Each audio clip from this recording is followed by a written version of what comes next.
কাটা বিস্কুট বুলিয়ে কওক বা ৰাস্ক বুলিয়ে কওক বাটাৰ অকণমান লগাই চাহৰ লগত খোৱাৰ মজাটোৱে বেলেগ নহয়নে আৰু এইটো ৰেচিপিতে আপোনালোকে সহজতে কেনেকৈ হোল হুইট ব্ৰেড আমি বনাব পাৰোঁ আৰু লগতে কাটা বিস্কুটো কেনেকৈ কৰিব পাৰোঁ চাহক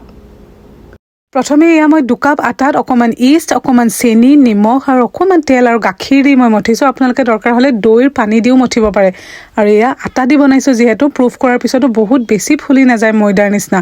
আকৌ উলিয়াই পেলাই অকণমান মই ভালকৈ মঠি লৈছোঁ লৈ পেলাই এতিয়া মই এই লগ এটা বনাই পেলাই মই এইটো ট্ৰেন্সফাৰ কৰিছোঁ এটা ব্ৰেড টিনলৈ আৰু দি পেলাই এতিয়া মই এইটো অকণমান দেৰি থৈ বেক কৰিছোঁ 180 ডিগ্ৰী চেলচিয়াছত 40 মিনিটছৰ কাৰণে আৰু এইকণ সময়তে আপোনালোকে ব্ৰেড হিচাপেও খাব পাৰে খুব ধুনীয়া সহজতে ব্ৰাউন ব্ৰেড ঘৰতে এনেকৈ বনালে ৰেডি হৈ যায় কাৰণ বজাৰৰ পৰা কিনি আনি পেলাই খোৱা ব্ৰাউন ব্ৰেডটোত বহুত বেছি প্ৰিজাৰ্ভেটিভ থাকে আৰু লগতে কি ব্যৱহাৰ কৰিছে আপোনালোকে গম নাপায় কিন্তু একেবাৰে সহজতে এনেকৈ ব্ৰাউন ব্ৰেড আপোনালোকে বনাই খাব পাৰে আৰু নহ'লে এতিয়া যদি ৰাস্ক বনাব বিচাৰে এনেকৈ সৰুকৈ কাটি আকৌ 180 ডিগ্ৰী চেলচিয়াছত 10 মিনিটৰ কাৰণে বেক কৰিলে ইয়াৰ ৰাস্ক আমাৰ ৰেডি আৰু এইখিনিয়ে চাওকচোন কিমানখিনি হ'ল আৰু লগতে দেখিছেনে কিমান ক্ৰাঞ্চি হৈছে গতিকে বনাই এবাৰ খাই চাব আৰু জনাব কেনেকুৱা পালে আজিলৈ বাই